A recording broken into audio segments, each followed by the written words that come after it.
ফিলিস্তিনের গাজা অঞ্চল, যেখানে সংগ্রাম আর আশা একে অপরকে ছুঁয়ে চলে। কখনো স্বাধীনতা, কখনো শোষণ, কখনো যুদ্ধের দুঃখ, আর কখনো স্বপ্নের পথ খুঁজে চলা যেন এক ক্লান্তিহীন পথিকের ন্যায়। গাজার মাটিতে শত শত বছর ধরে জমে থাকে ইতিহাসের ক্ষত, যেখানে একে একে পাল্টেছে শাসক, কিন্তু বদলায়নি মানুষের বেদনাপূর্ণ চিত্র। প্রাচীন রোমান সাম্রাজ্যের পদচিহ্ন থেকে শুরু করে উসমানীয়দের ঔপনিবেশিক শাসন, আর এরপর ব্রিটিশদের হাত ধরে 1948 সালে প্রতিষ্ঠিত হয় ইসরায়েল নামক কুখ্যাত রাষ্ট্রের।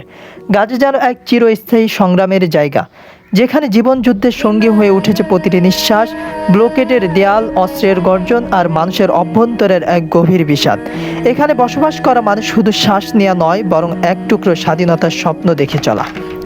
ইসরায়েলের হাতে বন্দি এই ভূখণ্ডের প্রতিটি মানুষ, প্রতিটি প্রান্ত, এই মাটি যেন প্রতিদিন ক্রমাগত প্রশ্ন করে চলে, আমি কখন মুক্ত হব। তবে এই যুদ্ধ আর সংকটের মাঝেও গাজার মানুষের চোখে এক অদম্য শক্তি, এক অবিচল বিশ্বাস ফুটে ওঠে।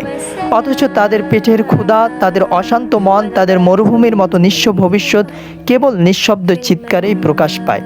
মাটির গন্ধে, শিশুদের হাসিতে, আর তাদের গল্পে ফুটে ওঠে গাজার অজানা ঐতিহ্য। বিশ্বের প্রতিটি দৃষ্টি আজ গাজার দিকে নিবদ্ধ। কিন্তু কতদিন এই সংকট চলবে? আবারও একদিন গাজার মানুষ হয়তো স্বাধীনভাবে হাসবে, হয়তো তাদের গন্তব্য খুঁজে পাবে। কিন্তু যতদিন না তা ঘটে, ততদিন এই পৃথিবীর প্রত্যেকের কাছে আমার প্রশ্ন, এখানে কি সত্যিই শান্তি আসবে? গাজার শিশুরা মুক্ত বাতাসে বলবে, আজ হতে আমরা মুক্ত।